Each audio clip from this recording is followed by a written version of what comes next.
Senhoras e senhores, muito boa noite. Sejam todos muito bem-vindos à Escola Superior de Advocacia do Estado de Goiás, nossa querida ESA Goiás. É com grande satisfação que iniciamos agora a cerimônia de abertura do semestre letivo da ESA Goiás. Hoje com a palestra Direito e Literatura, o que os advogados e os juízes fazem com as palavras. Compondo o dispositivo de abertura, tenho a honra de anunciar o presidente da OAB Goiás, o advogado Dr. Rafael Lara Martins.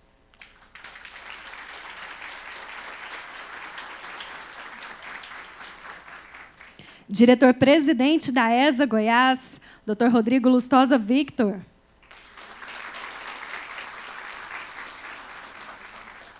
Representando o Conselho Seccional da OAB Goiás, a conselheira seccional, ex-diretora da ESA Goiás, doutora Tatiana Givisiez. Representando as comissões temáticas da OAB Goiás, a presidente da Comissão da Advocacia Jovem, doutora Tatiane Borges da Mata. Ouvidora-geral da OAB Goiás, ouvidora da mulher, a conselheira seccional, doutora Priscila Rezende. Representando o Conselho Federal da OAB, doutor Davi Soares da Costa Júnior. Também presentes os diretores da ESA Goiás, o vice-presidente executivo, doutor Carlos André Pereira Nunes. O vice-presidente acadêmico, Dr. Dielber Fernando de Oliveira Araújo. Diretora adjunta, doutora Margarete de Freitas Silva. Diretora adjunta, doutora Tainá Oliveira Curado Pucci. Convidamos a todos para, em posição de respeito, acompanharmos a execução do Hino Nacional Brasileiro.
queiram se acomodar, por gentileza. Registramos e agradecemos a presença, palestrando nesta solenidade de abertura do semestre letivo da ESA Goiás, Dr. José Roberto de Castro Neves. Também agradecemos a presença dos conselheiros seccionais, que serão nominados conforme registro ao nosso cerimonial, doutor Adriano Naves, doutora Andressa Pereira, doutora Ana Vicença, doutor Auro Borges, doutor Éder Porfírio, doutora Fernanda Teixeira, doutora Luciana Lara, doutor Moacir Ribeiro. Queremos agradecer a presença do presidente da Academia Goiana de Letras, doutor Aidenor Aires Pereira. E a mim me coube uma importante missão de anunciar que, em breve, a ESA Goiás fará o anúncio sobre um convênio científico com a Academia Goiana de Letras. Então, aguardem. Também presente, agradecemos a presença do presidente da Abracrim, doutor Alex Neder, do superintendente do PROCON Goiás, doutor Levi Rafael, do presidente do Partido Novo, doutor Paulo Vitor.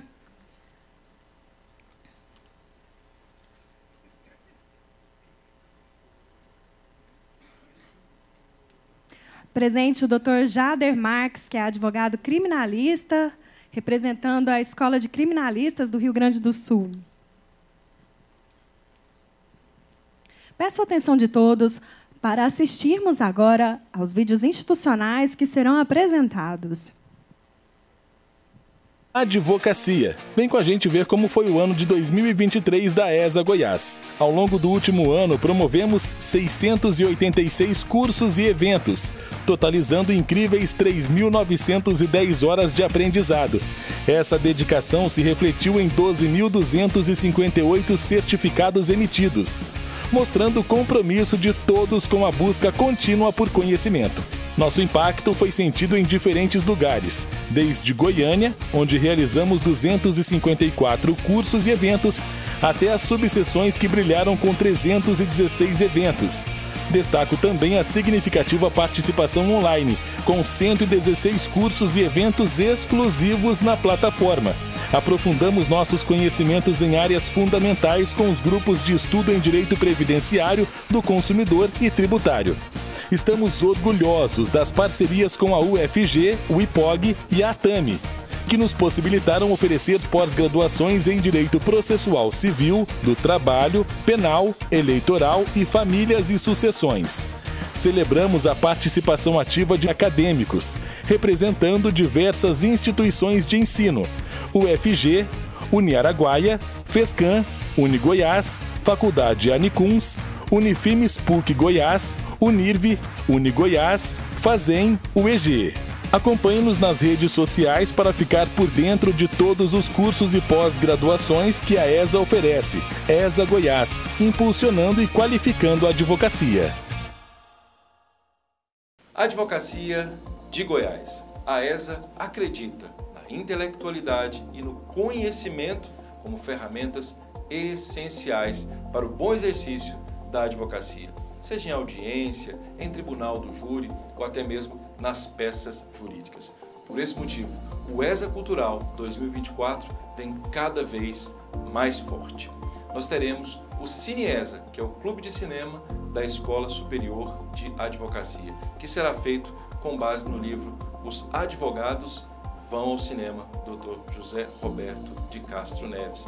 E o ESA Tag, já conhecido Clube do Livro da ESA Goiás, que discutirá obras muito importantes para o exercício da sua advocacia. Esteja atento e esteja no ESA Cultural 2024. A tempo, registramos e agradecemos a presença do presidente do Tribunal de Contas dos Municípios do Estado de Goiás, Dr. Joaquim de Castro. Ouviremos inicialmente a saudação do diretor-presidente da ESA Goiás, Dr. Rodrigo Lustosa Victor.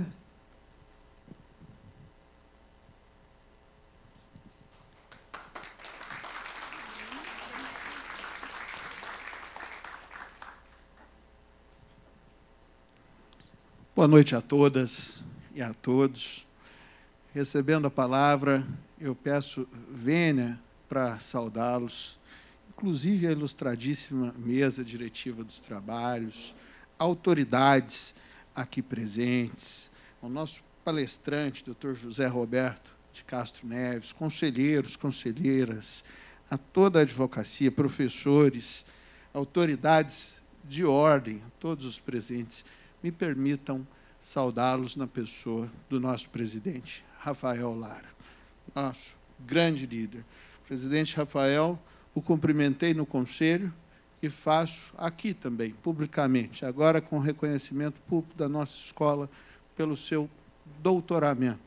Dr. Rafael, doutor em Direitos Humanos, um humanista na vanguarda da nossa ordem.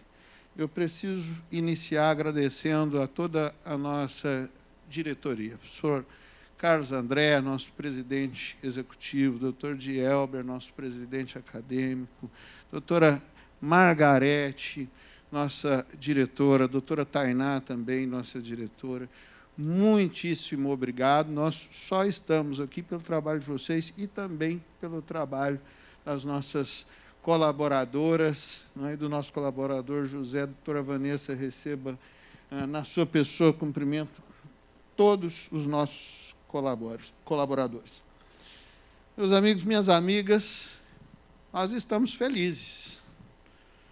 Nós estamos abrindo esse semestre como o presidente Rafael Lara nos pede para abrir, com felicidade, com leveza. Nós estamos felizes, doutor Alex Neder, doutor Jader Marques, exatamente pelo que realizamos. Vocês viram em um pequeno vídeo institucional, em um brevíssimo vídeo institucional, que realizamos muito. Mas nós precisamos realizar muito mais. Em rápidas palavras, eu quero dizer, e algumas dessas coisas, embora o presidente Rafael acompanhe para e passo todas as atividades da Escola Superior de Advocacia, de vez em quando eu oculto alguma coisa dele, porque é para não dar spoiler sobre exatamente tudo.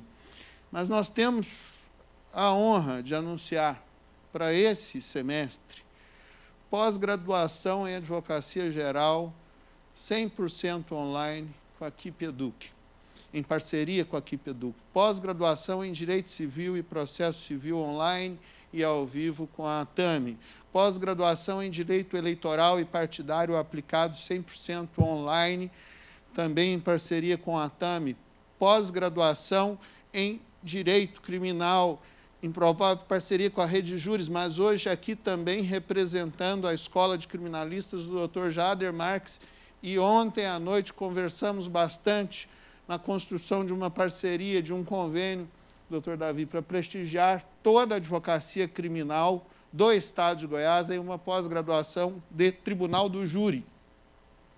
Pós-graduação em Direito Previdenciário, presencial. Pós-graduação em Direito das Famílias, Sucessões com a IPOG, em parceria com a IPOG. Pós-graduação em Direito Público em parceria com a UFG, doutor Dielber, vindo para cá, o professor Carlos Ghiseline, do IPOG, me pediu para transmitir ao senhor, que é o nosso diretor, nosso presidente acadêmico, a necessidade de falar com ele, porque nós lançaremos esse semestre uma pós-graduação em gestão de escritório de advocacia, em parceria com o IPOG. São 10 imersões acontecendo, e elas acontecem regularmente nessa casa, regularmente. Imersão em gestão, qual é a diferença? As imersões são cursos de média duração, aqui são cursos livres, portanto, não são pós-graduações.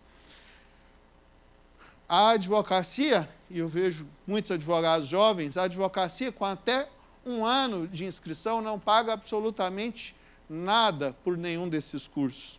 Imersão em por algum desses cursos. Imersão em gestão de escritório de inteligência de mercado.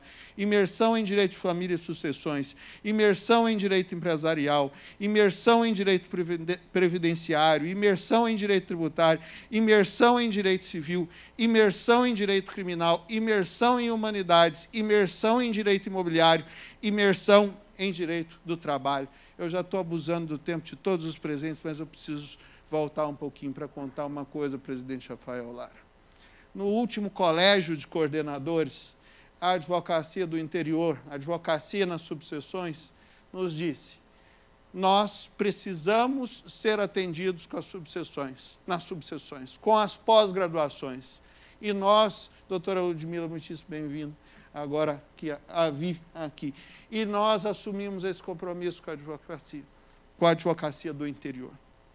Nós estamos ofertando a advocacia do interior, a pós-graduação em processo civil e a pós-graduação em direito eleitoral aplicado, mas com uma diferença, presidente Rafael Lara, com 30% de bolsa ofertada pela Escola Superior de Advocacia. Há um investimento mensal de R$ 202 ao mês para toda a advocacia do Estado de Goiás. Nós estamos olhando para o futuro. Nós estamos felizes com o que fizemos, mas o futuro nos preocupa. E não foi por outra razão, professor José Roberto de Castro Neves, que nós o convidamos e ficamos muito felizes com a aceitação do convite. Não foi por outra razão que nós o convidamos para a abertura desse semestre letivo. Viram, e o professor Carlos André anunciou o nosso ESA Tag, que é o Clube da Leitura, e o Cine ESA, que é um debate sobre cinema. Ali o cineasta Pedro Novaes já está ali, já aceitou também o convite para participar do nosso primeiro Cine ESA. Nós estamos preocupados com o futuro, porque me parece, doutor Jader, que as máquinas podem nos substituir muito brevemente. Um pouco mais cedo falávamos sobre a inteligência artificial. Nós, advogados e advogadas, operadores do direito, somos, na essência, escritores, ou, ao menos, narradores, contadores de história e ouvintes de história. Pois agora essas histórias estão sendo contadas por chats GPTs, estão sendo contadas por chats GPTs pelos robôs da vida. E aí acho que há um risco e é uma preocupação genuína desta nossa gestão pelas mãos do presidente Rafael Lara. Nós não podemos nunca perder a humanidade. E o que nos dá a humanidade é a filosofia, é a literatura, é a arte.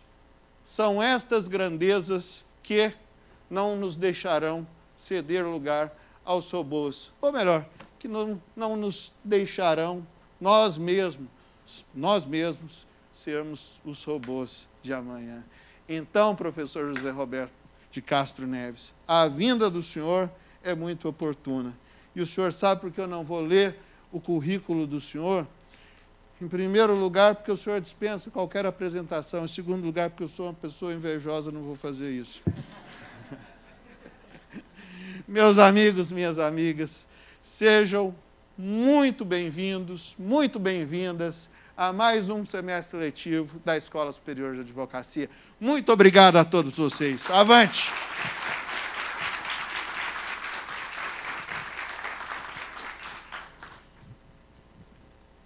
Destacamos e agradecemos a presença da presidente do Tribunal de Ética e Disciplina da OAB Goiás, doutora Ludmila Torres, e da ouvidora-geral da ESA Goiás, doutora Ione Freitas. Na sequência, ouviremos a fala da presidente da Comissão da Advocacia Jovem, doutora Tatiane Borges da Mata.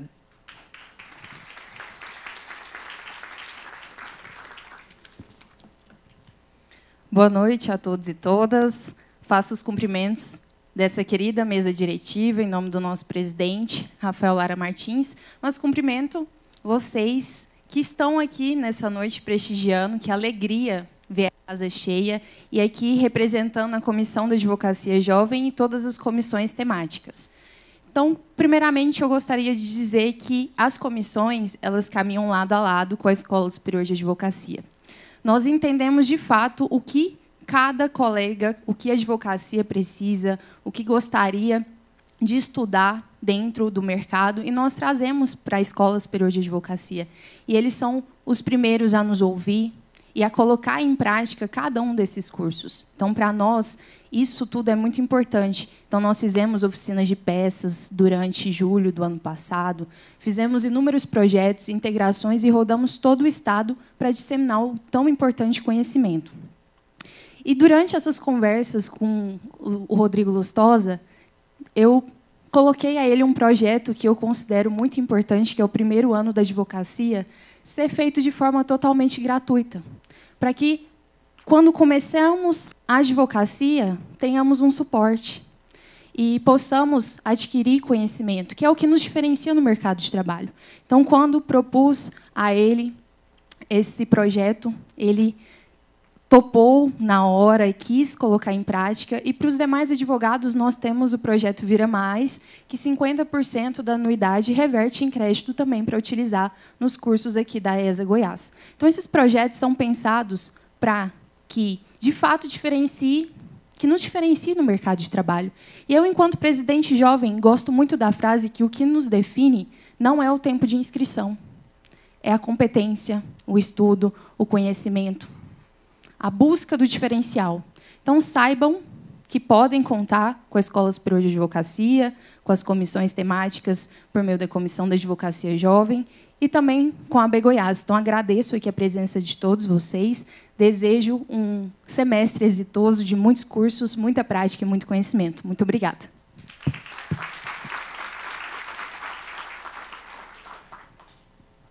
Anunciamos o pronunciamento do presidente da OAB Goiás, o advogado Dr. Rafael Lara Martins. Muito boa noite a todos e todas, querido Zé Roberto Castro Naves. O senhor sabe bem que o sistema OAB tenta privilegiar o presidente da ordem, mas, na verdade, ele castiga, porque, regimentalmente, o presidente da ordem fala por último, Toreni Cabral, por último. Só que todo mundo já se cansou das falas, dos discursos, e estão ansiosos para ouvir o senhor. Então, eu serei, prometo, tão breve quanto todos, de fato, merecem. Mas não posso deixar aqui de cumprimentar, em primeiro lugar, Rodrigo Lustosa, o presidente da Escola Superior de Advocacia, e, em seu nome, toda essa diretoria maravilhosa da Escola Superior de Advocacia. Eu dizia hoje, mais cedo, para o professor José Roberto, que houve um tempo, nas duas últimas gestões, em que tive a honra, a alegria, o privilégio de ser o presidente dessa Escola Superior de Advocacia. E aí, doutor Aidenor, fui rebaixado da escola e virei o presidente da casa, mas o meu coração estará sempre aqui na Escola Superior de Advocacia. Quero cumprimentar todas as nossas conselheiras, nossos conselheiros aqui presentes, todos os juízes do TED, na pessoa da Ludmila Torres, todos os nossos presidentes de comissões aqui, Gilles e especialmente Tatiane, essa grande líder da advocacia jovem. E Tatiane só esqueceu de falar que aqui temos alguns acadêmicos, que tem espaço para os acadêmicos também, lá na Comissão da Advocacia Jovem, com muita atividade, muita coisa muito interessante para vocês. Busquem aí, que Tatiane estará de portas abertas lá para recebê-los. E eu quero fazer só um pedido agora, por gentileza, gostaria que as mulheres se levantassem, por favor. E para abrir o mês da Escola de Advocacia, de forma bastante efusiva e forte, uma salva de palmas às nossas mulheres. No mês da mulher, na Semana da Mulher, não poderíamos deixar de fazê-lo. Todas as nossas sinceras homenagens nessa semana que nós temos o Dia da Mulher. Cirlei, nossa diretora da Comissão da Mulher Advogada ali. Obrigado, gente. Obrigado. Desculpa tê-las feito levantar, tá? Desculpa tê-las feito levantar. Normalmente é o contrário, desculpa, mas nesse dia de hoje a gente precisava de esse reconhecimento e essa homenagem. Eu quero aqui fazer 2 registros muito carinhosos dos nossos queridos visitantes. Primeiro, meu amigo Levi Rafael, nosso superintendente do PROCON estadual, uma honra, obrigado pela parceria com a advocacia, por tudo que você tem feito no PROCON, em prol da advocacia, ao lado da advocacia e também dos consumidores aí no estado de Goiás. Parabéns pelo trabalho, obrigado pela presença. E de meu amigo querido, doutor Joaquim, que é o presidente do Tribunal de Contas dos Municípios, que está aqui à frente, e que pouca gente sabe, mas eu faço questão de lembrar sempre que não apenas em sua grande carreira como advogado. Foi advogado, prefeito de Jussara, mas foi presidente da subseção de Jussara, foi presidente da OAB Jussara, doutor Joaquim, sempre nos honrando e prestigiando a Ordem dos Advogados do Brasil, e que tem no Tribunal de Contas dos Municípios, sendo um grande parceiro da advocacia e, ao longo de sua longeva presidente, que ainda deverá durar mais. Meus amigos, abertura de ano em escola serve para, em primeiro lugar, dizer a que viemos. Primeiro, dizer o que fizemos, né, no ano anterior. E aqui o vídeo fez isso muito bem. Segundo, dizer a que viemos. E aqui o presidente Rodrigo Lustosa também o fez muito bem.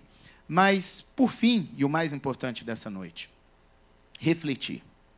Refletir sobre o papel da advocacia.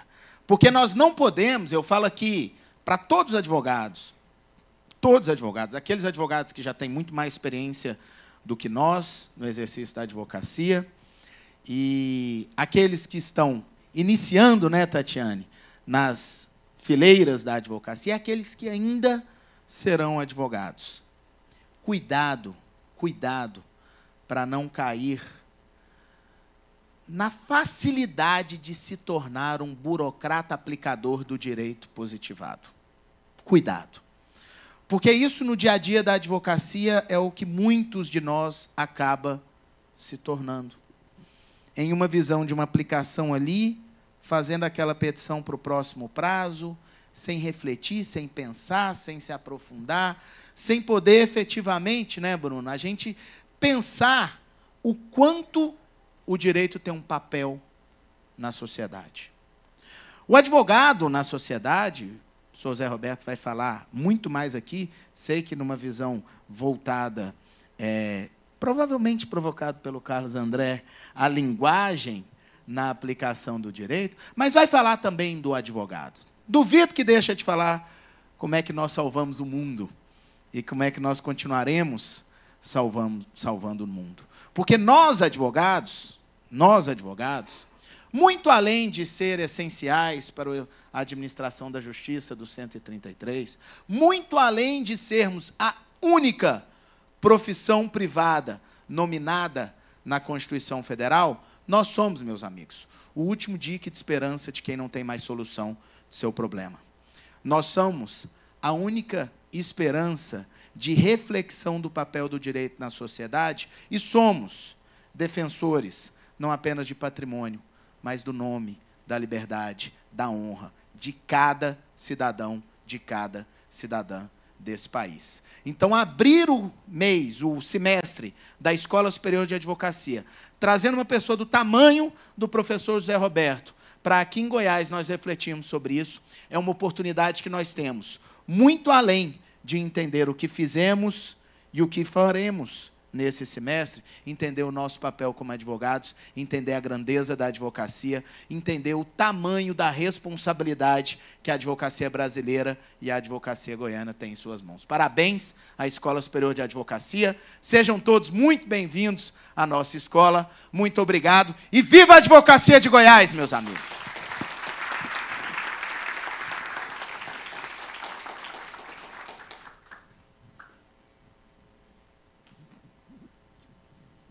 Sempre fomentando a cultura, a ESA Goiás preparou uma atração musical para nos brindar esta noite.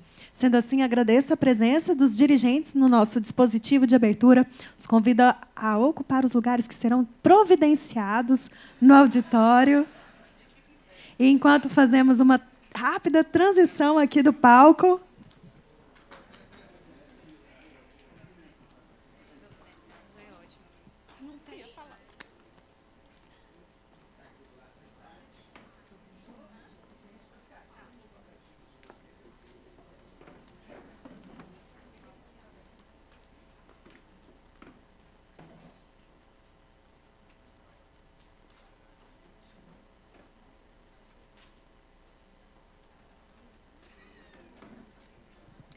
vamos, então, receber com muitos aplausos ao grupo musical Bá, com os músicos Eric, Marcos, Jonatas e Renan, nesta noite.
Advocacia. Parafraseando Ferreira Goulart, a arte existe porque o direito não basta. Não é isso, presidente Rodrigo Lustosa?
aos músicos do Grupo Bar os nossos agradecimentos por nos brindarem aqui na abertura do semestre letivo da ESA Goiás com essa belíssima apresentação. Eric, Marcos, Jonathan e Renan. Jonatas e Renan, por favor, recebam nossos agradecimentos e muito obrigada.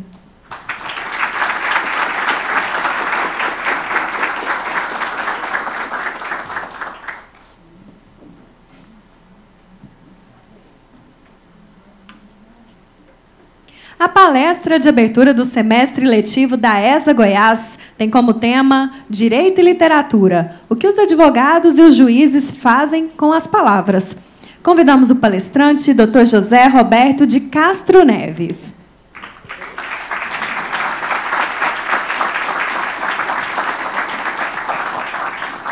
Dr. José é advogado, autor de livros, doutor em Direito Civil, mestre em Direito, professor de Direito Civil da PUC do Rio de Janeiro e da FGV do Rio de Janeiro, membro da Academia Brasileira de Letras Jurídicas.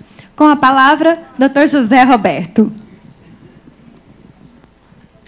Tá ótimo. Bom, obrigado.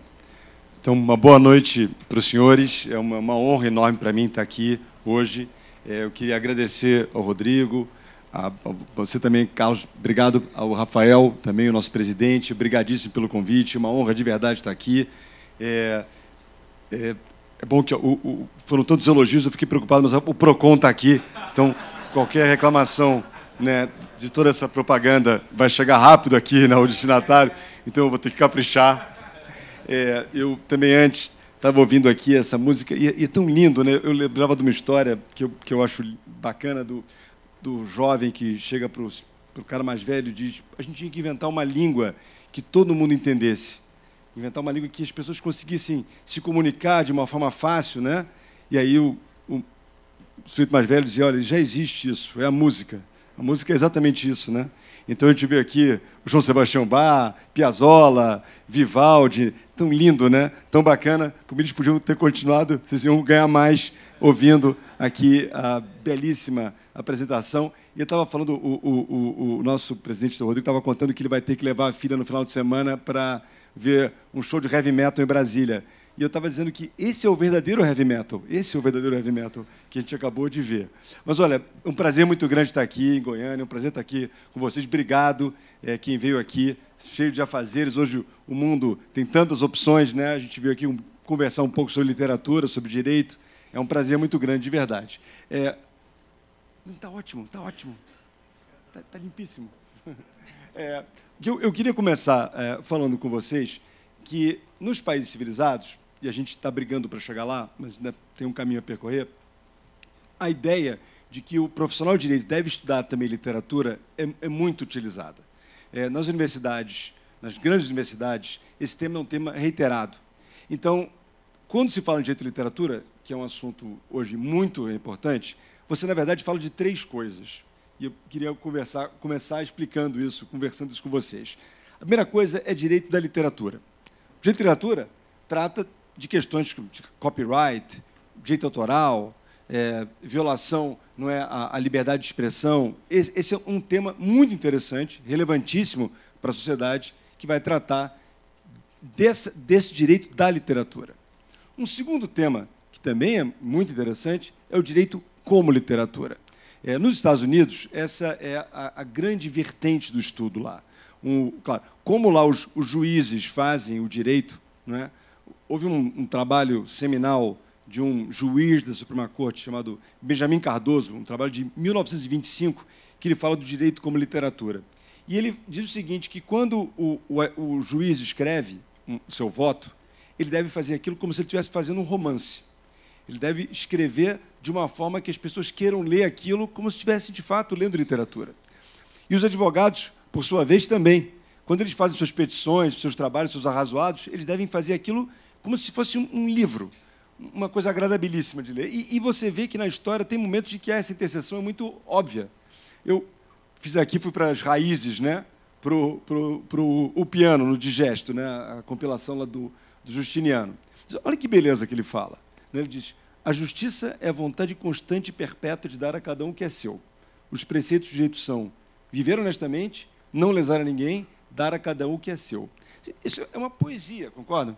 É uma poesia, uma beleza de literatura extraordinária. Fora o valor, claro, que carrega essa ideia. Muito adiante, né, na Revolução Americana, uma revolução feita por advogados, né, os Estados Unidos é um greenfield criado e concebido por advogados, né? O Thomas Jefferson, que era um advogado atuante, concebe, então, né, a Declaração de Independência. E olha só, que, claro que ele cristaliza conceitos filosóficos, mas ele forma aquilo em conceito jurídico, né? Faz carne daquele conceito jurídico. Ele diz: consideramos estas verdades como evidentes por si mesmas. Todos os homens são criados iguais, dotados pelo Criador de certos direitos inalienáveis, que entre eles estão a vida, a liberdade e a procura da felicidade. Olha que bacana. Tem uma coisa que eu queria chamar a atenção de vocês para a força da literatura, que é o seguinte: obviamente que o ideal seria o Estado dizer todos são felizes, né? Seria maravilhoso o Estado poder dizer isso. Quando você experimenta a paternidade, no meu caso já tem bastante tempo, eu queria a garantia que meus filhos fossem felizes, obviamente, que é a coisa que eu mais gostaria. Mas isso você percebe ao longo do tempo que é impossível isso, que a gente não pode fazer ninguém feliz, né? Felicidade é um caminho muito particular, que cada um vai achar a sua felicidade. Mas o que a gente pode e o que o Estado pode fazer, e olha como é inteligente e é profunda essa assertiva aqui, é a liberdade da procura da felicidade. O que a gente deve fazer com o próximo, inclusive, não pode garantir que ninguém seja feliz, né? Seria demais. Isso, a mim, no caso, poupou anos de terapia. O que a gente pode fazer é estabelecer uma condição que, olha, você tem aí o caminho para você plantar e colher a sua felicidade. Mas é uma beleza isso também. Isso está nessa declaração que é um Estado que dá ao outro a chance e a oportunidade de ser feliz. Mas, de novo, isso aqui é um encontro, né, da literatura com o direito, né? E aí, finalmente, o que a gente vai falar um pouco mais hoje aqui, é quando o direito entra na literatura. Isso é, quando a literatura cuida de questões jurídicas, né? E uma coisa muito interessante para a gente notar é que o direito ele nasce na literatura. Olha que coisa interessante isso. Eu vou mostrar para vocês aqui como eu estou falando da verdade. Quando o Estado começa a se organizar e você tem naquele rasgo, né, aquele momento histórico interessantíssimo da democracia grega, que é um período que durou pouco tempo, né? É um período lá no século V a.C., e ele vai acontecer naquele momento, e depois a democracia mesmo, a ideia, né, de que cada pessoa deve se manifestar e a vontade da união daquelas pessoas que deve guiar o caminho daquela comunidade, ela só vai acontecer de novo nos Estados Unidos, na época. Então, esse tempo todo, a democracia não existiu, era um conceito que havia naquele pequeno momento. E, mesmo assim, a gente sabe que a democracia grega, que era belíssima, que era disruptiva, mas é uma democracia apenas de homens de uma determinada idade, dos homens cidadãos de Atenas, né? Os metecos, né? Estavam fora, os estrangeiros, e os escravos também, que é uma população grande de escravos. Ou seja, mas, de qualquer forma, era uma ideia revolucionária, né? E, também, importante a gente lembrar que a democracia é uma ideia racional, né? Não existe democracia entre os leões, entre os hipopótamos, os chimpanzés, nossos primos próximos. Democracia é um conceito humano. E a nossa natureza, muitas vezes, é contrária à democracia, porque o homem, a mulher, o ser humano gosta de mandar, né? Então, a gente tem que ter uma consciência e racionalizar que a democracia é um sistema melhor para a coletividade, né? A gente tem que ceder, né? Mas isso é um conceito racional. E por isso que existe uma constante luta do homem, né, para buscar a democracia, porque os raios assim, né, de autoritarismo ainda vivem, né? Porque, infelizmente, é um pouco da natureza também humana, a ideia, o desejo de poder, de mandar.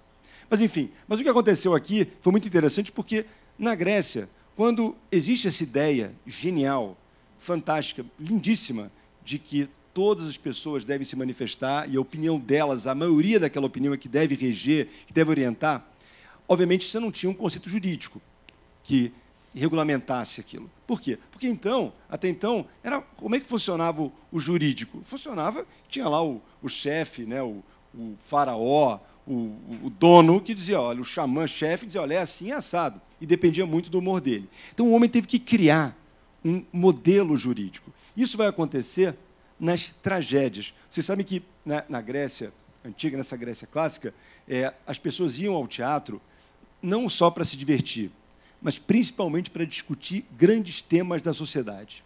Então, eram trilogias sempre. É interessante isso, né? Concursos, né? Trilogias, né? Como a gente vê hoje, Guerra nas Estrelas ou Poderoso Chefão, mas também, naquele momento, eram trilogias. E esses dramaturgos apresentavam num concurso. Mas o tema era um tema de Estado. Eles falavam sobre temas que envolviam a sociedade, né? Então, eu vou citar, por exemplo, o Ésquilo, que é enfim, o primeiro desses grandes dramaturgos, né? E ele então, contou para a população de Atenas, né? Tinha as Dionisíacas, que eram os festivais que aconteciam todos os anos em Atenas, e as pessoas iam, interessante, elas iam ao teatro de branco, elas iam como se fosse uma procissão, um enxame de pessoas todas vestidas de branco para ver as peças. Pois bem, então, essa trilogia são 3 peças, Agamenon, Os Portores da Libação e as Eumênidas, e nessa peça ele explica o devido processo legal. Na verdade, só para contar um pouco, os penalistas conhecem isso, mas houve uma evolução, principalmente nesse momento. Opa, brigadíssimo, brigadíssimo. Havia a ideia, até então, de que se uma pessoa de uma família fizesse uma coisa errada, a família inteira estava amaldiçoada. Eles tinham um conceito que chamavam de genos, que é essa ideia da família. Então, se alguém cometesse uma coisa errada, lá atrás, a família inteira era responsável por isso, né?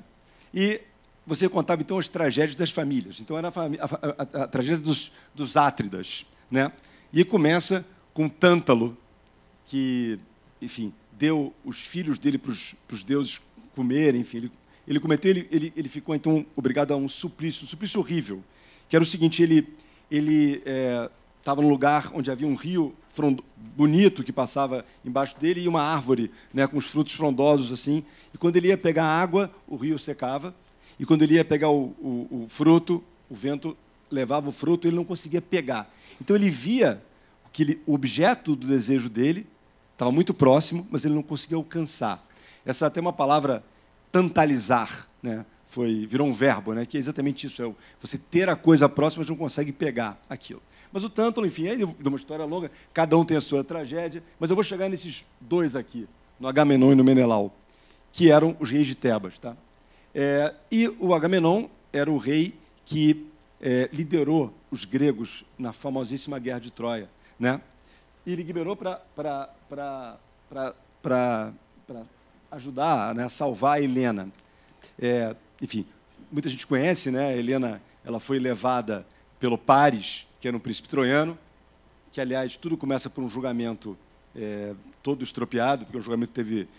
O Paris foi corrompido, né? Mas, enfim, ele leva e como olha que interessante, eu vou voltar aqui, porque essa história, são tantos furos, eu fico preocupado em não me alongar e não ir embora, mas Helena, vocês sabem, era uma mulher lindíssima, ela era filha da Leda com Zeus.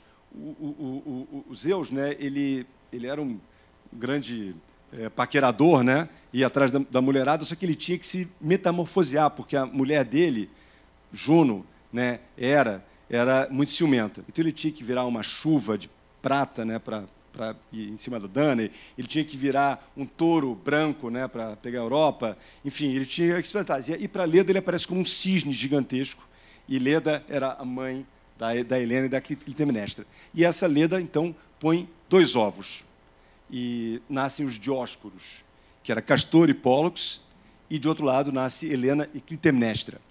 Agora, é o seguinte, Helena era irmã bonita, e a outra é Clitemnestra. Imagina você se chamar Clitemnestra e ter uma irmã linda. Não era fácil para essa vida para Clitemnestra.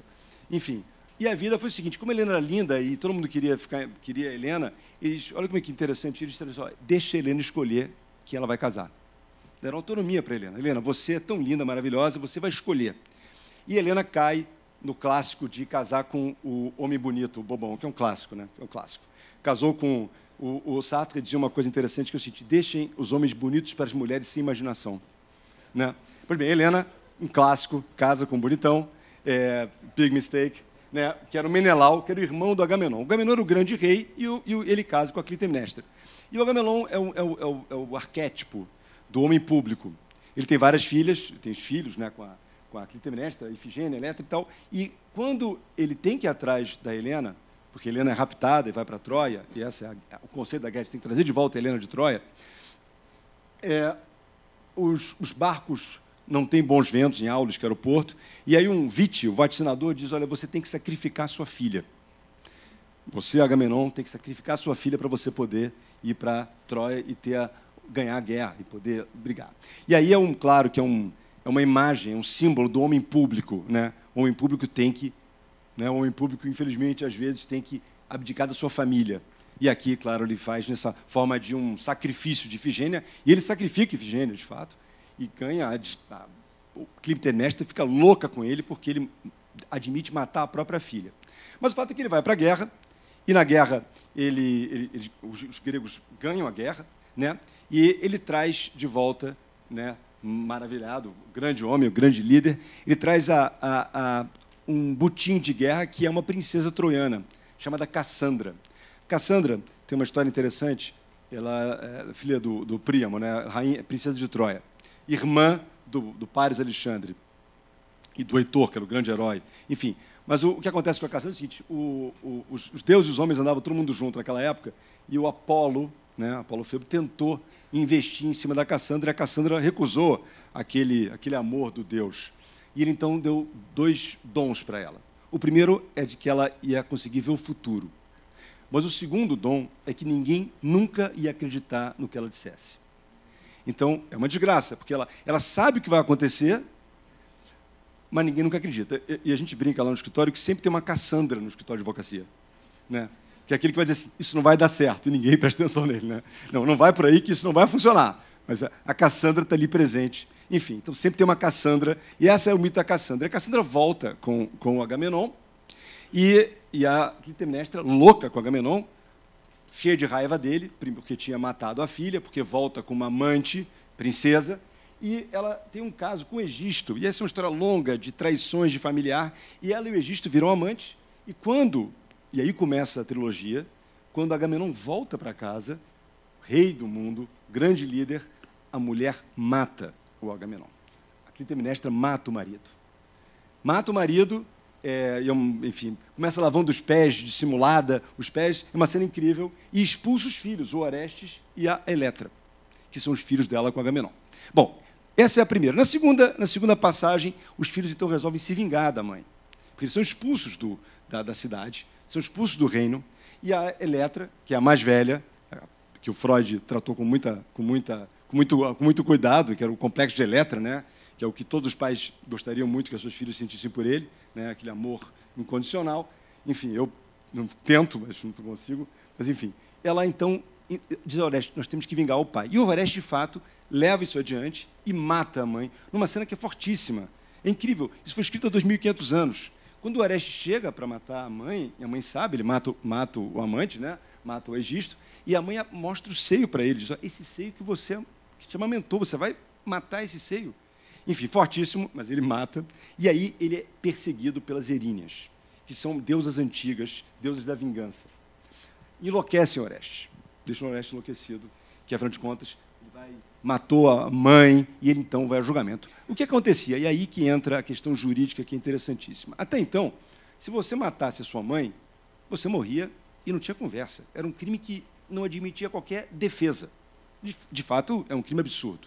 Mas, nesse momento, então, Atenas aparece, a deusa da justiça, para dizer, opa, peraí, vamos organizar isso aqui. Vamos fazer aqui um julgamento. Então, ele vai para Aerópago, e a primeira coisa, ele vai ter direito a se defender, que é o direito de defesa.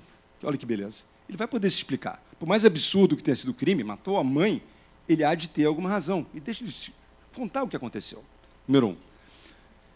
2. Quem vai julgar não são os deuses. Quem vai julgar são pessoas iguais a ele. São outros, semelhantes, cidadãos como ele. 12. Olha só. 12 pessoas que vão julgar o nosso Orestes. Há o julgamento. E nesse julgamento, as Eríneas são as acusadoras do Ministério Público, né? O Apolo ajuda a defendê-lo, ele também fala, e há um empate. Há um empate. E aí vem Atenas e oferece uma nova lição, que é a seguinte: olha, indúbio pro réu. Na dúvida, a humanidade tem que vencer. Então, você veja o seguinte, esses conceitos, né, são conceitos lindíssimos que a gente vê até hoje aplicados. Possibilidade de se defender, por mais absurdo seja o crime, a ideia de que você vai ser julgado pelos seus semelhantes, são conceitos lindíssimos. O indúbio pro réu, que é, na verdade, uma demonstração de esperança na humanidade. Esses conceitos foram estabelecidos pela literatura, há 2.500 anos, pelo Ésquilo. Isso é incrível quando você conta isso para as pessoas e, caramba, é mesmo? Então, você vê quanta sabedoria tinham esses caras. Né? Pois bem, então, eu estou aqui tentando resumir, porque cada uma dessas histórias vem com um mundo de coisas interessantes. Né? E Antígona, que é de uma geração seguinte, né, do Sófocles, que já fala de um outro conceito, que é da insubordinação civil, até que ponto a gente deve respeitar regras absurdas, regras que não têm sentido, regras que contrariam a natureza. No caso aqui, já uma outra família, né? Os Labidaces, outra turma. Né? A Antígona, vou falar um pouco do Édipo já. Antígona, ela é filha do Édipo, e o irmão mata o outro, né? o Polinices. Né? E o tio dela, o Crão, diz: ela não vai enterrar ninguém, porque o Polinices ele traiu a cidade, ele tentou invadir Tebas. Tem uma questão política. Por que tem tanto Tebas? Porque Tebas era uma cidade que ficava perto de Esparta, mas era aliada a Atenas, então eles prestigiavam sempre. Tem toda uma razão política nesses nomes, né, nessas escolhas. Mas, enfim,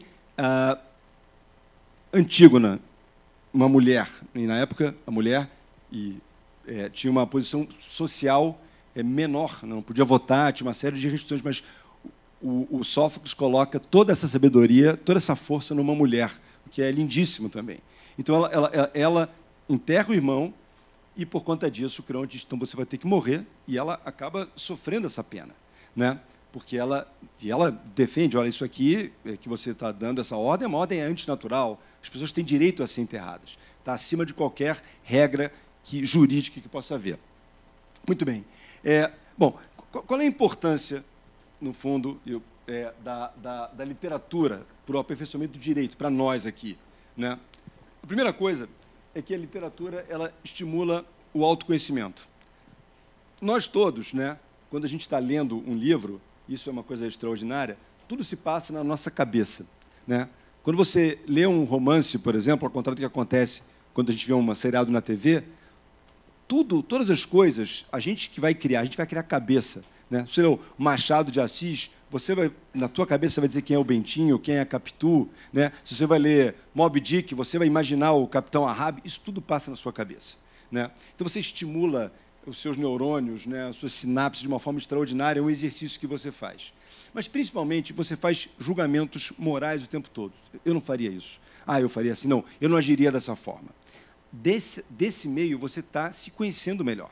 Você vai dizendo: isso aqui é uma coisa que eu não toleraria jamais.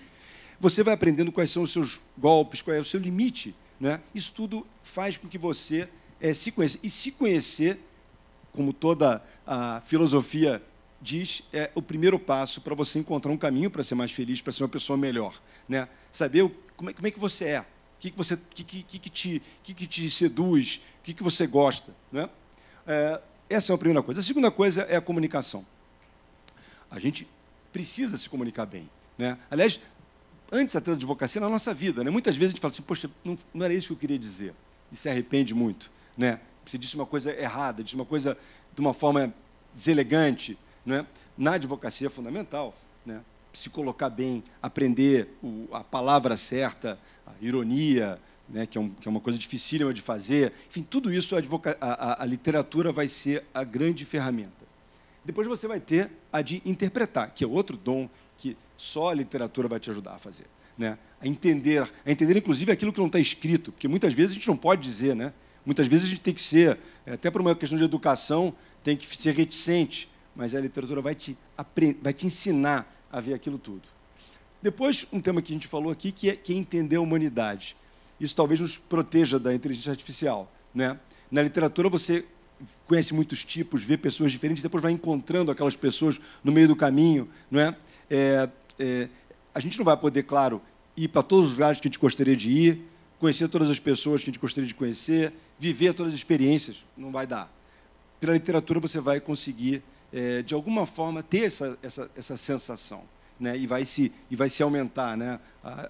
The road not taken, né? A gente vai usar as ruas que os caminhos que a gente não pôde percorrer na vida, pela literatura a gente vai chegar lá. E, finalmente, o que é mais importante, relevantíssimo, que é a ideia de cultura. A gente falou um pouco disso aqui, né? Mas o que faz a gente rir das mesmas coisas e se emocionar das mesmas coisas é esse encontro cultural. Tem uma diferença muito importante entre o que é informação e o que é cultura, né? A gente, no nosso dia, a gente é assolado, é soterrado de informação. Eu estou aqui sem ver meu telefone, mas quando eu abrir, eu vou ter um montão de informações, como os senhores também vão ter um mundo de informação. Essa informação, ela não tem nenhum valor na maior parte das vezes. Vai chover, não vai chover, um time que ganhou o outro time, nasceu o urso panda no Japão, sei lá, descarrilhou o trem em Jacarta. Isso tudo é informação que tem valor nenhum daqui a 3 dias. A cultura é diferente. A cultura é uma informação também, mas a cultura é uma coisa que vai ter valor daqui a anos, né? Então, o que tem valor? O que é interessante ler, que vai ter importância de fato, né? O clássico é aquilo que resiste no tempo. Esse é o clássico, essa é a grande definição do clássico. E a gente, essa coisa cultural é que vai nos unir. Então, por exemplo, eu falo na sala de aula, Dom Quixote, por exemplo, que é um livro extraordinário, né? Incrível, belíssimo, um lirismo e cheio de sabedoria. Mas a geração atual não leu Dom Quixote, né? Gerações anteriores, era quase que uma obrigação ler Dom Quixote, eles conheciam a história, viam. Era lá que eles se encontravam, né? Hoje, o grande tema é que você não tem mais um mainstream. Quando eu era jovem, enfim, jovem mesmo, você tinha 4 canais de televisão, a novela, todo mundo via a novela. No cinema, você tinha os filmes no verão e todo mundo via os filmes do verão. Os mesmos livros, tem tal livro, você lia, você tinha menos opções. Hoje, os meus filhos, cada um vê uma série diferente na TV, cada um vê a sua música. Quando eu era garoto, meu pai comprava o disco do Roberto Carlos e tocava incessantemente no Natal, e a gente ouvia Roberto Carlos em casa, que era um privilégio, evidentemente. Mas eu digo assim, eram músicas que todos nós, a gente se encontrava ali. Você falava uma coisa e aquilo era um ponto de encontro. Hoje, a gente não tem mais isso. Isso vai ser o grande desafio da próxima geração. Onde é que ela vai se encontrar? Quais serão os pontos de encontro dela? E nós advogados, mais ainda, porque a gente tem que estar sintonizado com o cliente, obviamente, com uma pessoa que pede ajuda para a gente. Então, mais uma razão para a gente estar atento a essas coisas, para a gente poder entender o que está afligindo essa pessoa. Mas vou de conhecer você mesmo, e eu vou tentar ser objetivo aqui nessa minha exposição, mas contar para vocês, a gente falou da Antígona, que também é uma trilogia, tá? Uma trilogia também, que ela foi feita só em ordem diferente, mas historicamente ela começa com Ésquilo, com Édipo, que é o Labidácida. E a história do Édipo é o seguinte: o pai dele, o Creonte, o Laio, ele se casa com uma jovem moça chamada Jocasta, tá? E eles têm um filho. Quando eles têm um filho, e o Laio era um cara era arrogante e tal. Quando ele tem um filho, o Vite, naquela época a turma acreditava muito no que esses adivinhos diziam, disse ele: olha, esse teu filho vai ser a causa da sua destruição. Ele, então, não tem dúvida, manda matar o filho, com a maior tranquilidade, né? Isso é um tema comum nas mitologias, né? As gerações que se sucedem e essa dificuldade das gerações anteriores cederem para as posteriores. Mas, enfim, ele manda matar o filho. E aí acontece depois o que vai acontecer com a Branca de Neve, que o encarregado de matar o Édipo não tem coragem de fazer isso, entrega o Édipo para uns pastores, e os pastores levam ele para Corinto, onde ele acaba sendo criado pelos reis de Corinto, né? Pela Mera, pequena mãe. Quando ele tem 18 anos, ele cresce achando que era o príncipe de Corinto, não tinha nenhuma ideia da sua origem. Um bêbado chega para ele e diz: você não é nem filho dos seus pais. Ele fica preocupado com aquilo e vai no Vite, vai no adivinho, né? No oráculo. E o oráculo dá 2 notícias para ele, nenhuma das 2 boa. Então, número 1, você vai casar com a sua mãe. Não, notícia boa. Número 2, pior, você vai matar o seu pai. Ele não sai bem daquela conversa. E ele resolve tomar o caminho inverso de Corinto, e numa encruzilhada ele veio passando comitiva com os caras carregando um senhor muito arrogante que manda ele sair da rua, ele não sai, briga, ele fortão, mata todo mundo, inclusive o senhor que estava na liteira, sem saber que aquele senhor era o Lai, o pai dele. Pois bem, aí ele chega em Tebas e o que acontece? Tebas tem naquela época, tem uma esfinge. Então, em Grécia, essa reprodução está ruim, mas chega uma esfinge. Esfinge era um monstro mitológico, um corpo de leão, rosto de mulher, alada, e ele estava na porta da cidade e dizia o seguinte: olha, faço uma charada aqui, um enigma. Quem acertar, né, eu me mato, vou embora, mas quem errar, eu vou devorar. Decifra-me ou te devoro, dizia ela. Então ela chega e diz, e o Édipo, e o nome é interessante, a questão do nome é sempre interessante, né? O Édipo tem várias concepções. O Édipo pode ser 2 pés, ele é um homem de 2 pés, mas podia ser também eu sei. A mesma palavra no grego arcaico tinha essas 2 acepções.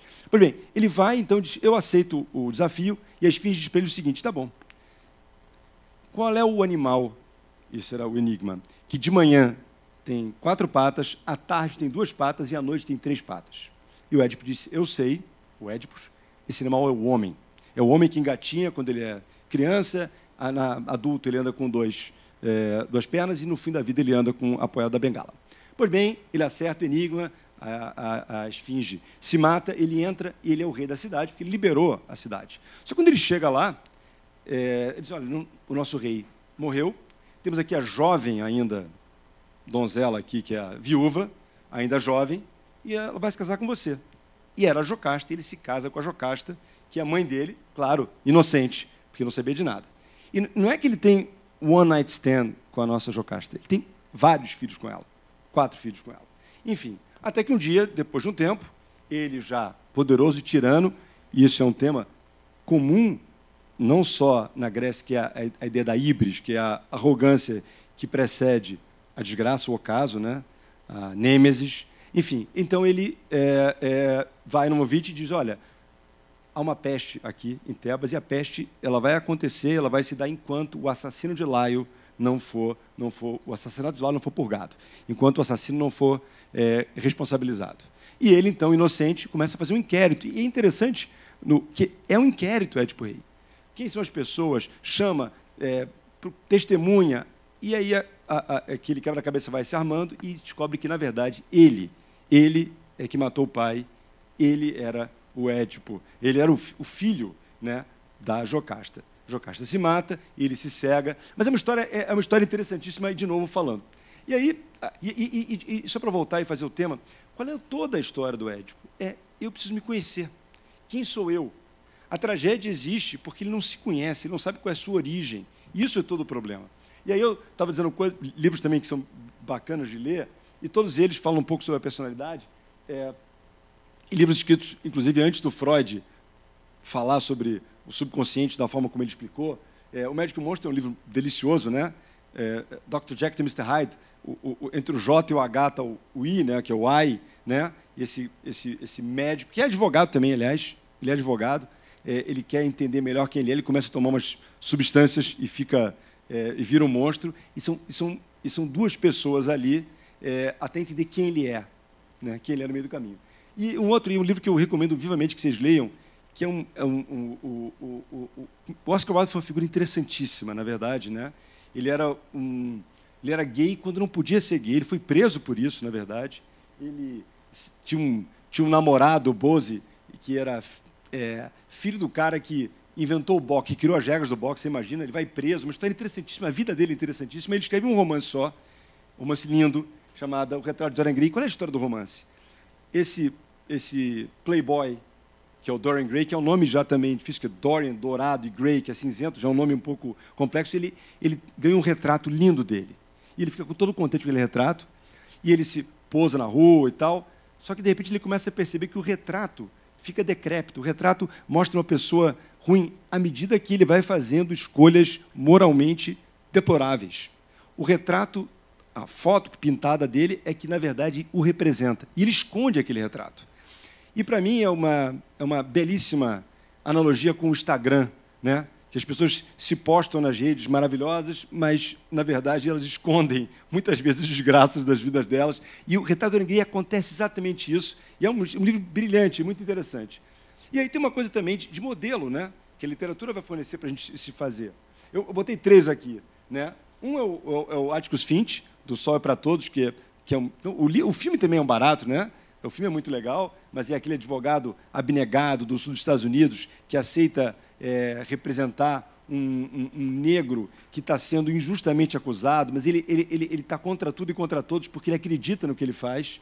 Esse livro eu li na juventude e foi o livro que eu quero ser advogado. Eu fiquei maravilhado com ele. É um livro lindíssimo, né? O Atticus Finch. O outro também, o Certo Capitão Rodrigo, botei o Tarcisão aqui, né? Nessa belíssima apresentação da Globo, e o Capitão Rodrigo, né, do Veríssimo, é o firme, é o amor pela Bibiana, é o cara que também tem, é o cara, assim, alter ego, eu adoraria ser, não sou, mas é aquele cara, né, que sabe o que vai fazer, que toma as decisões, e finalmente um livro delicioso também, da Jane Austen, né, Orgulho e Preconceito, esse sim também eu gostaria muito de ser Mr. Darcy, só fala na hora certa, eu falo muitas vezes na hora errada, enfim, mas ele é um cara só fala, né, elegante. Então, são livros lindíssimos para você entender quem você quer ser e estabelecer modelos. Bom, aprimorar a comunicação, que é um outro conceito. E aí, um exemplo bom da literatura é a Sherazade, que vocês vão lembrar das Mil e Uma Noites. Não sei se vocês lembram como é que foi que tudo acontece das Mil e Uma Noites, que é um clássico da literatura, enfim, árabe, né? Tinha um rei que foi, o sultão, na verdade, foi traído, né, pela sua mulher. Ele mata a mulher e o amante dela com uma facadada só, uma estocada de espada. E ele diz, nunca mais uma mulher vai me trair. Então, o que ele faz? Toda noite, ele leva uma mulher para a cama, faz amor com a mulher e mata antes que o sol nasça. E assim, com várias mulheres. E aí, uma desgraça, né, porque várias meninas vão lá morrendo, todo mundo preocupado. E aí, a Sherazade, que era filha de um vizir, disse, eu me candidato a dormir com o sultão. Mas, Sherazade, não faça isso, né? Não, eu me garanto. A Sherazade chegou lá e começou a contar uma história para ele. Uma história muito boa. Começou a contar a história, e aí, antes de acabar a história, ele disse, amanhã eu acabo essa história. E aí o cara não matou, porque era tão boa ouvir a história dela, ele ficou tão encantado. E aí, a primeira noite, a segunda noite, e aí, 1001 noites, fizeram 3 filhos, né? E a Sherazade sempre diz, depois eu acabo de contar essa história. Pois bem, qual é a história aqui? Ela percebeu que ele gostava de comer, claro. E o sultão, depois de tanto tempo, percebeu que era uma bobagem que ele estava dizendo, que a Sherazade era gente finíssima, e assumiu a Sherazade e acabou com aquela história de matar a mulher, né? Um outro exemplo interessante, né? A Vulgata, né? O São Jerônimo, quando lá o Damaso I, que era o Papa, pede para o Jerônimo trazer o Evangelho, os Evangelhos que estavam, né, em parte em copta, em grego, né? Ele traduz o Evangelho para o vulgar, para o latim vulgar, para o latim que as pessoas iam conhecer, e não o latim clássico, o alto latim. Isso foi fantástico, porque o povo, as pessoas puderam ler, né, o Evangelho. Se não, essa escolha do São Jerônimo talvez tenha determinado até o sucesso, o êxito da religião cristã, né? Porque mais gente teve acesso. A mesma coisa aconteceu muito depois com o Lutero. Quando ele tem que fugir, se esconder, e ele traduz a Bíblia do latim para o alemão, ele também faz para baixo do alemão. A mesma coisa. E aquilo também permitiu que mais pessoas conhecessem a Bíblia, né? Bom, na Megera Domada, do Shakespeare, né, toda a brincadeira que a Catarina, né, são as 2 filhas do Batista, né, a Catarina e a Bianca, ela aprende a falar e se comunicar. Vocês lembram dessa história? Uma história clássica, né? Eram 2 filhas do Batista, a mais velha, a Catarina, era difícil, né? A Megera, né? Ninguém conhecia, ninguém topava. E todo mundo estava de olho na Bianca, que era a mais nova. Só que o pai disse, olha, a mais velha só vai casar, a mais nova só vai casar depois da mais velha. Então, eles arrumam um cara durão, Petrúquio, grosseirão, para casar com a Catarina. Mas o que é bacana dessa história toda é que a Catarina percebe como é que joga o jogo.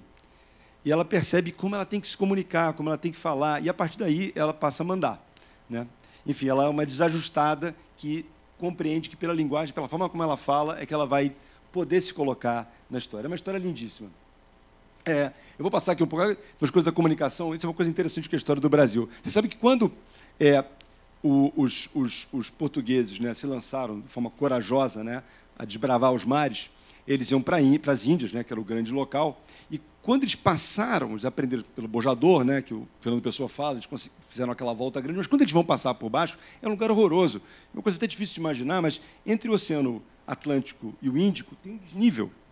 E é um negócio horroroso, tempestades e tal. Então, quando os caras voltam, disseram, pô, é o Cabo das Tormentas, é um negócio barra pesada, um risco, os navios naufragam. E aí o João II, que era o rei, disse, olha, esse nome não está bom.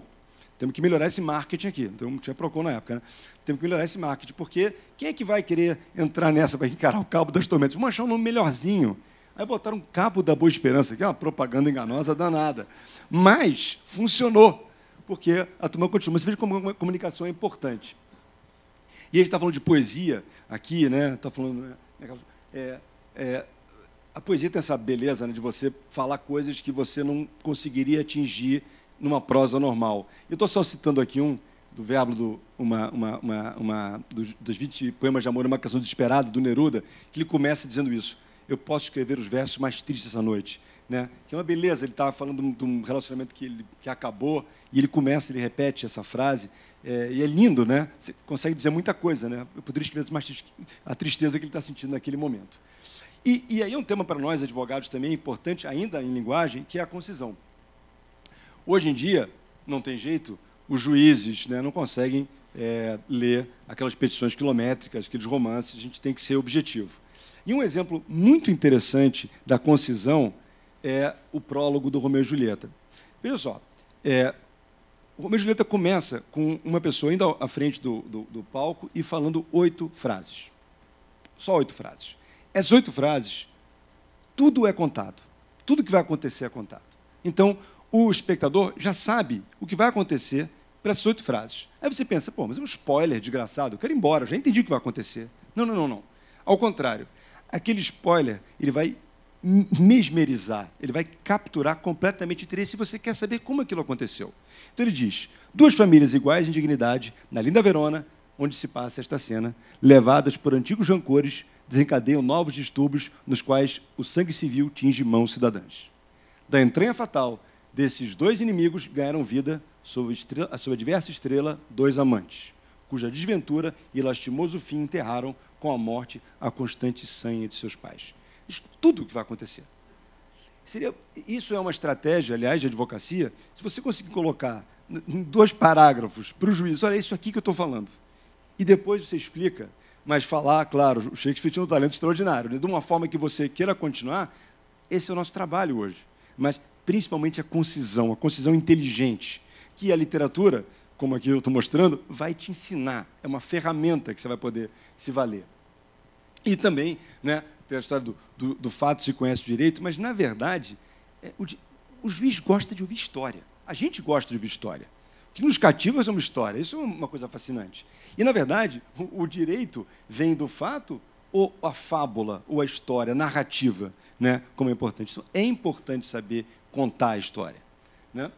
Bom, e depois a questão da interpretação. Aqui eu só estou dando uma situação interessante de uma parte do Dom Casmurro, né? Tem aquela grande discussão, né? A Capitu, se houve ou não uma traição do Bentinho, mas tem uma parte interessante sobre a interpretação, porque a mãe do Bentinho tinha prometido que Bentinho ia ser padre. E a Capitu, espertíssima, olhos de cigana, oblíquo dissimulado, olhos de ressaca, né? Pois bem, a Capitu, então, diz o seguinte para a mãe, peraí, você prometeu um padre, mas não necessariamente teu filho. Faz um outro padre, arruma uma pessoa aí, banca o padre, mas o teu filho pode casar. A tua promessa não foi, né, personalíssima, que foi o que ela convence, ela interpreta a promessa da sogra em benefício dela, Capitu danada, né? Então era muito interessante isso. E também a questão dos símbolos, que são importantes. E tem os mais variados exemplos. Enfim, eu vou dar um pouco mais rápido aqui, mas, por exemplo, Enéas, né? Que é da Eneida, né? o Virgílio, né? Que é os romanos querendo fazer, né, a sua Odisseia. Né? Então, o Virgílio faz a Eneida contando a saga de Enéas, que perde em Troia, né? Leva o pai nas costas, o filho pela mão e vai até Roma. Mas o Enéas, até chegar em Roma, para fundar a cidade, ele passa em Cartago. E lá ele se apaixona pela Dido, que era a rainha de Cartago, né? E ele é apaixonado de verdade. Só que os deuses dizem para ele assim: olha, Enéas, você tem que cumprir a sua missão. Você tem que fazer o teu dever. Você tem que ir até Roma e fundar a cidade. E é interessante porque, na mitologia, esses grandes heróis, cada um tinha a sua qualidade, né? O Aquiles era o forte, né? Obviamente, o Odisseu era esperto, e o Enéas não tinha nenhuma qualidade especial, senão ser o obediente. O João aí. Ser o obediente, é o cara que fazia o dever de casa. E esse era o grande tema dos romanos. Olha, você tem que cumprir as ordens, tem que fazer o seu dever. E ele, então, abandona a mulher que ele amava para fazer o dever dele. E, claro, isso não era um símbolo que ele fazia. E na literatura é a pinhada de símbolos, né? Símbolos fortíssimos. Eu falei aqui do Proteu do Milão, mas eu vou contar muito rápido essa história, e essa está na Odisseia, que esses grandes monstros, né, da literatura ocidental, dois grandes clássicos, a Odisseia e a Ilíada, feitos por uma pessoa que ninguém sabe se existiu exatamente, que foi Homero. Homero significa um homem cego, né? E supostamente Homero era cego, né? A Ilíada fala da guerra, né? Que é o homem, Ilíada fala da guerra, né? Ílion, que era Troia, o homem na guerra, e a Odisseia é o que todos nós queremos fazer, que é voltar para casa, que é o grande barato. Eu não sei, vocês imaginam sim, mas eu acordo todo dia, vou para o trabalho e penso na hora que eu vou voltar para casa, né? Porque voltar para casa é o grande valor mesmo, né, da nossa vida, onde tem os nossos valores, as nossas raízes e tal. Então, a Ilíada a Eneida, né, a Odisseia, perdão, cuida disso. E na Odisseia tem essa cena do Menelau, o Menelau que a gente falou, o corno, o Menelau, perdeu lá a Helena, né? Ele quer voltar para casa, ele fica preso numa ilha. A filha do chefe da ilha, do deus da ilha, que era o Proteu, Idoteia, gosta dele e diz: olha, para você sair daqui, você vai ter que segurar o meu pai. Meu pai é o chefe aqui, é uma divindade, é o Proteu, de onde vem a palavra proteína, inclusive, porque ele se movimenta de várias formas. Aliás, vocês sabem que eu falei do Mr. Darcy, do Orgulho e Preconceito, essas coisas dos médicos, né, medicina, eles descobriram um feromônio, uma coisa química do homem que atrai as mulheres. E eles deram o nome de Darcy, exatamente em função do Mr. Darcy, que é esse grande cara e tal, enfim. Mas, enfim, aqui também Proteu vem disso, também de proteína. Qual é a história da proteína? Porque o Proteu se metamorfoseava. Então, o Menelau segue o Proteu e agarra o Proteu para que o Proteu diga a ele como é que ele faz para ir embora, que ele quer ir para casa também.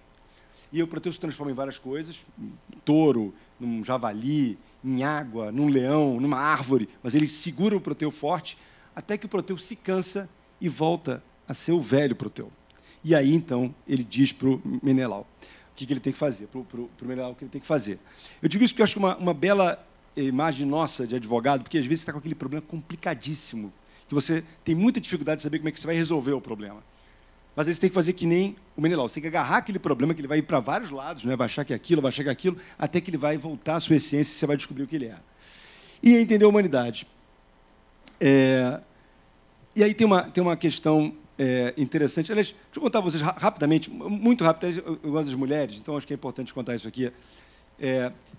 Tem uma história bonita sobre entender a humanidade, que não é minha, tá? É do Chaucer. Chaucer foi um grande escritor, na verdade, é o cara que trouxe o conceito de novela para a Inglaterra. Ele, na verdade, criou a língua inglesa. Tá? Ele visitou a Itália, ele conheceu o autor do Decameron, ele vai para a Inglaterra, ele faz alguns contos, chamados Contos de Bath, que são histórias Contos da Cantuária, que são histórias de peregrinos. Mas tem uma história chamada da Mulher de Bath, que é engraçada, eu vou contar para vocês rapidamente, que é o seguinte: um cavaleiro queria provar o seu valor.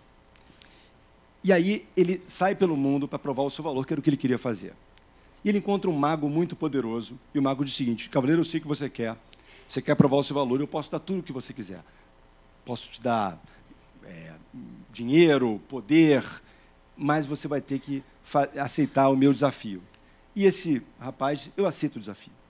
O que o cara disse? Tá bom, eu vou te fazer uma pergunta e você vai ter 1 ano para responder a essa pergunta.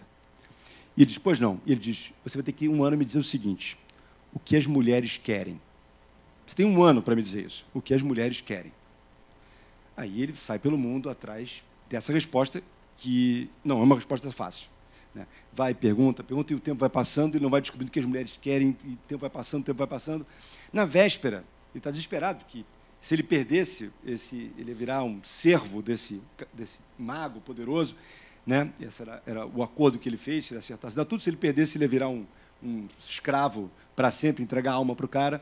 Ele encontra uma velha toda errada, sarnenta, careca, toda errada, numa clareira. Ela diz, senhor cavaleiro, eu tenho a resposta que você procura. Ele diz, tem. Eu sei exatamente o que está acontecendo, eu tenho a resposta. Então me ajuda, eu preciso saber essa resposta, porque se não souber amanhã, esse cara vai me pegar, eu vou virar um escravo dele, esse mago horroroso. Eu te dou a resposta, mas é uma coisa em troca. O que você quiser, você vai ter que se casar comigo. E era toda errada, desdentada, sarnenta, verruguenta, tudo errada. E ele falou, bom, estou ferrado, não tenho escolha, né? Eu vou ter que aceitar esse deal aqui, eu vou fazer. Então ele diz para ela, tá bom, eu me caso com você. O que as mulheres querem? Ela diz, então preste atenção, cavaleiro, que eu vou dizer o que as mulheres querem. Momento importante dessa história. O que as mulheres querem é poder. Não fui eu que tive essa história, tá? É uma história antiga, medieval. Só para, né? Eu sou don't shoot the messenger, né? O mensageiro não tem nada com isso. Bom, o que elas querem é mandar. O que as mulheres querem é estar no poder. Ele vai, então, para o mago e diz, olha, eu sei o que as mulheres querem. O que é? Elas querem mandar. As mulheres querem estar no comando da situação. Aí o mago, cavaleiro, o senhor está certíssimo. Certíssimo. Você vai ganhar tudo o que você quer, porque você acertou a resposta, mas cuidado com essa mulher. Ele volta para casa, já virá um castelo, evidentemente, que ele ganhou tudo que ele quis, né? E está lá aquela velha sarnenta toda errada, né? Na porta lá, com aquele sorriso banguela, né? Pega ele pela mão e leva ele para o quarto, para consumar o casamento, né? Quando ele se deita com essa mulher, a mulher, então, se transforma na prima bonita da Gisele Bündchen. Uma linda senhora, maravilhosa, e eles têm uma noite tórrida de amor, uma coisa extraordinária, e um pouco antes do sol nascer, ela diz o seguinte, cavaleiro, agora você vai ter que fazer uma importante decisão na sua vida. Você vai ter que me dizer o que você prefere. Você prefere que eu seja, durante o dia, aquela pessoa horrorosa, estranha, disforme, e à noite essa linda donzela, ou o contrário? Você prefere que eu seja, durante o dia, essa linda donzela para você passear e mostrar para todo mundo, e à noite essa coisa disforme e horrorosa? O que ele respondeu? O que ele respondeu? Essa é a pergunta importante. O que ele respondeu, senhores? Momento de relacionamento com a plateia. A primeira? A primeira? Linda de manhã, horrorosa de noite, em casa. Agora, galera, agora eu vou surpreender vocês. Eu vou surpreender, porque essa história é deep shit. Isso aqui é coisa profunda. É deep shit. Isso aqui é coisa profunda. Isso aqui não é sério. É o seguinte, olha só. Sabe o que ele fez, senhores? Ele não fez nada. Ele não falou nada para ela. E ela continuou linda sempre, de manhã e de noite, porque ele percebeu que o que ela queria era o poder. A hora que ele tirasse isso dela, ela ia fazer ele infeliz. Ele sacou, esperto, cara, boa interpretação, e não fez coisa alguma. E ela ficou linda sempre. E eu sou casado há 26 anos, e esse é uma grande. Você nunca fala nada. Deixa ela, não é? Não, boa essa. Essa é uma sabedoria, não? Não, perfeito. Não fala nada. E, de novo... Não, essas perguntas mais difíceis, né? Deixa a bola espalma, né? Pois bem, mas voltando aqui. Mas isso, de novo, isso é a literatura que está ensinando, não sou eu. E é uma belíssima história, evidentemente. Medieval. Mas aí, falando ainda um pouco do conhecimento do ser humano, eu estou acabando já, porque esse tema aqui, eu ia ficar embora, ia ficar falando muito tempo, que é muito interessante e não tem fim, né? Na verdade. Mas eu vou apressar aqui um pouco. Bom, o tema que é riquíssimo, ainda o conhecimento da humanidade, que é a tragédia de destino e a tragédia de caráter. Todas as tragédias gregas eram uma tragédia de destino. Não importa o que você fizesse, o destino estava traçado, né? O que acontece, principalmente no teatro elisabetano, quando você muda isso? Passa a haver uma tragédia de caráter. O importante não é o destino, o importante é o ser humano. E é aquela pessoa que vai fazer a tragédia. Então, você veja o seguinte, uma brincadeira que você pode fazer. Se você tirar e mudar os personagens do Hamlet com o Otelo, você vai ver que o resultado seria completamente diferente. Só para lembrar, né? O Hamlet é aquele príncipe que volta para casa, na Dinamarca, ele está estudando em Wittenberg, e chega lá e o pai dele morreu, e a mãe, a Gertrude, vai se casar com o tio dele, o Cláudio. E ele percebe, que o Otelo é brilhante, que aquilo tem uma armação, né? Que, na verdade, o tio que matou o pai, que chamava Hamlet também, para ficar com o trono e para ficar com a mãe. Ele percebe aquilo. Só que, como ele é um cara, ele é essa grande história, né? Ele é um homem do pensamento, ser ou não ser, ele é um homem moderno numa Dinamarca ainda medieval. Ele diz, eu não sou um vingador, eu tenho que entender o que vai acontecer. Será que ele é mesmo culpado? E ele fica naquela coisa hamletiana, não consegue tomar uma decisão e só vai matar o tio na última cena do 5º ato, quando acaba a peça. Qual é o Otelo? O Otelo, também de Shakespeare, né, é o cara mais velho, estrangeiro, né, um general mercenário que protege Veneza e que se apaixona pela lourinha local, que é a Desdémona, né, e é inseguro naquilo relacionamento, porque ele é mais velho que ela, ele é o estrangeiro, né, e ele começa a ser soprado pelo Iago, que é o protótipo do grande vilão, que envenena pelo ouvido o Otelo, dizendo que a Desdémona tem um caso, né, com o Cássio, mas não tem caso nenhum com o Cássio. Mas o Otelo, como é que segurança dele, e o Iago percebe aquela insegurança, que é o grande vilão, é o vilão que entra na cabeça do cara, né, ele mata. Agora, e o Otelo era um general, o Otelo era um homem da guerra, o Otelo não era um cara de grande cabeça, então ele acredita naquilo. E também no general não tem devido processo legal, coisa nenhuma. Na guerra é matar ou morrer. Então ele vai e acaba matando a mulher, né, é uma morte branca, né, porque asfixia a Desdémona. Mas se você trocasse os personagens da história, você vê, não ia ter tragédia nenhuma.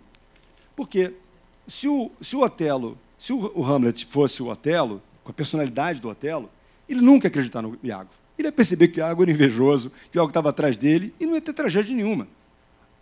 Se você botasse o Otelo no lugar do Hamlet, o Hamlet ia matar o tio na primeira cena do primeiro ato da peça. E não ia ter tragédia, porque ele ia chegar aí na Dinamarca e matar o tio. A tragédia existe porque aqueles personagens, com aquelas características, com aquelas dificuldades, estão ali. Isso também é interessante para nós, advogados, porque a gente vê muitas vezes que os problemas existem muito mais pela situação das pessoas que estão ali envolvidas, né? Um caso que, para uma pessoa, não teria nenhum problema, que seria uma coisa simples, nunca teria acontecido para outras, em função daquela personalidade, toda a tragédia acontece.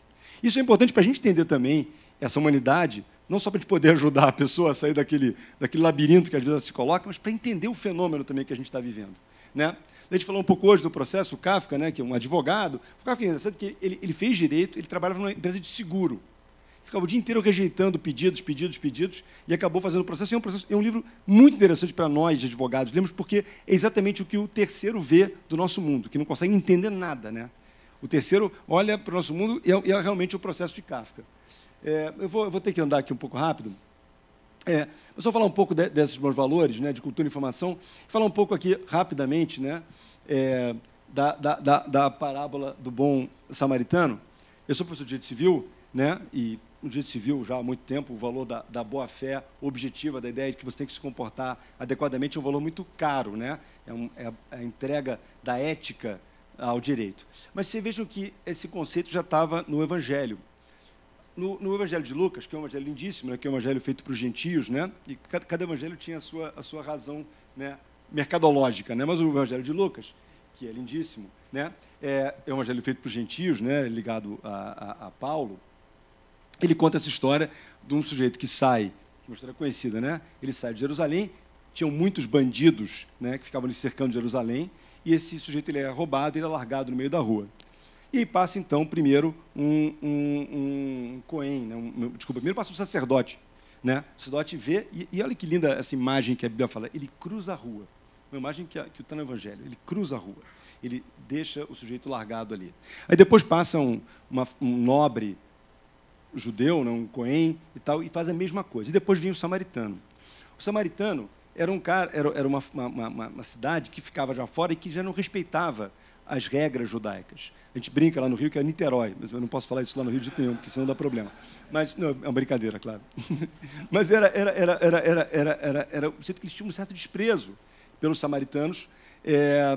Por isso, né, o cara de Samaria era o jeito que não respeitava mais as regras, já comia, não respeitava o Shabá, e tudo isso. Esse cara é um cara menor.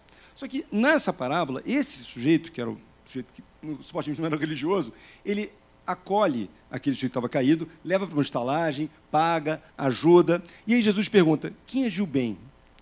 E essa é uma imagem linda, porque ela está dizendo o seguinte, olha, não importa quem você é, não importa que títulos você tem, não importa se você tem dinheiro, se você é rei, isso não importa. Importa o que você faz. Isso é o que é importante. É de uma beleza isso, né? E a gente tem que usar todo dia. Essa é uma grande sabedoria, né? E é cultura isso, é cultura. Porque, de novo, é a cultura que vai fazer com que a gente tenha os mesmos valores, que a gente comungue no final, que a gente ria das mesmas coisas e se emocione e entenda. Isso é errado, isso é certo.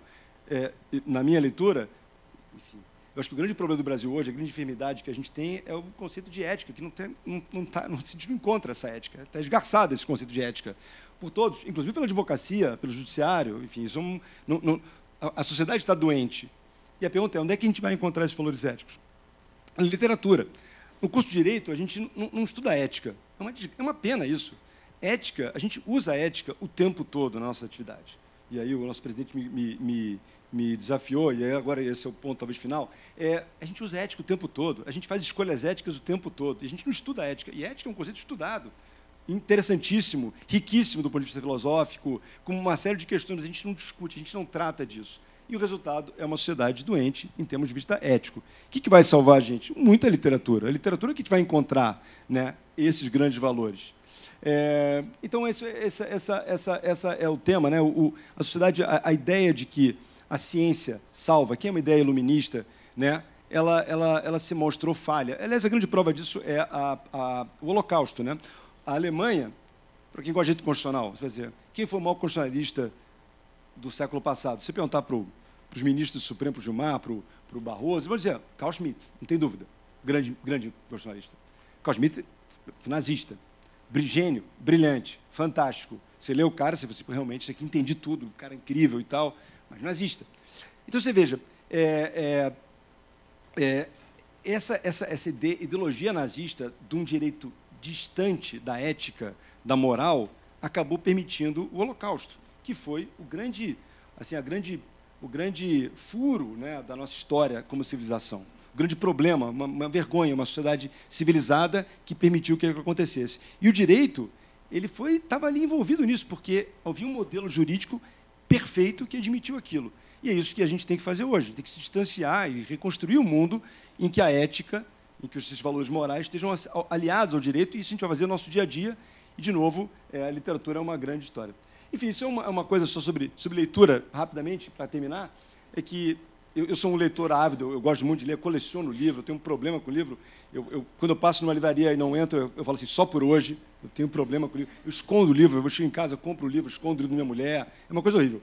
Mas, enfim, então, umas sugestões aqui, um pouco de leitura, é não brigar com o livro, né? Tem muita gente que vai ler um livro e aí não gosta e fica, insiste. Não insista, joga o livro adiante. Tem tanta coisa boa para ler, se você não gostou de um, vai para o outro. O livro tem um tempo, né? Às vezes você está lendo um livro num determinado momento da vida, né? Aliás, às vezes é muito bacana isso, você lê o livro depois de num outro momento da tua vida, você vai ver que é outra leitura, né? Que é incrível, né? É muito bom adquirir livro, mesmo por impulso, né? Encontrar aquele livro que você não estava procurando na internet, principalmente na livraria, né? Ler mais livro ao mesmo tempo, não tem nenhum problema em fazer isso também. Às vezes um livro descansa um pouco o outro. É um barato você se familiarizar com o autor, né? Você entender o caminho que ele vai fazer, né? Como ele amadurece. Às vezes a gente vai junto com o sujeito, né? Tem muitos autores bacanas. Reler livro é uma delícia também, né? Porque quando você relê um livro, primeiro você se encontra quem era você quando você leu aquele livro pela primeira vez, que é um barato, essa saudade da gente. Então, é uma coisa maravilhosa.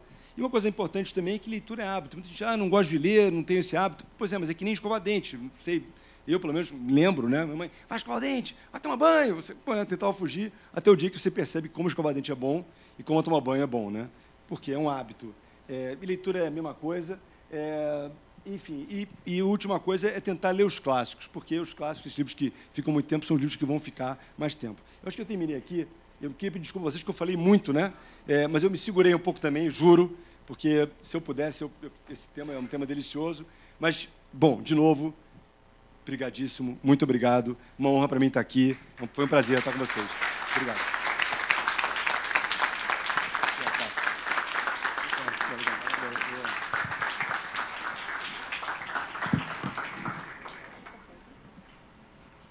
Convidamos aqui o Dr. Rodrigo Lustosa, diretor-presidente da ESA Goiás, para fazer suas considerações finais, a entrega do certificado, agradecimentos.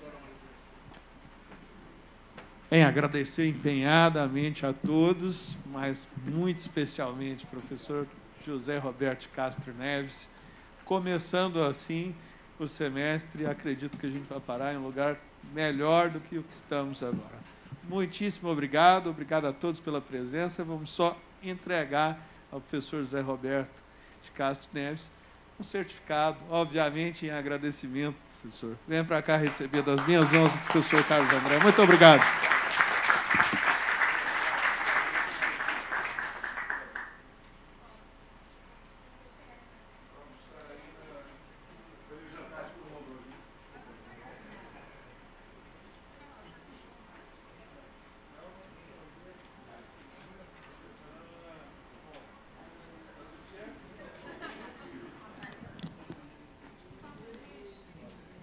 Os nossos agradecimentos especiais a todos vocês, todas as senhoras e senhores que nos acompanharam até aqui neste auditório ou na sala ao lado pela transmissão online que está sendo feita. E desejamos a todos uma ótima noite.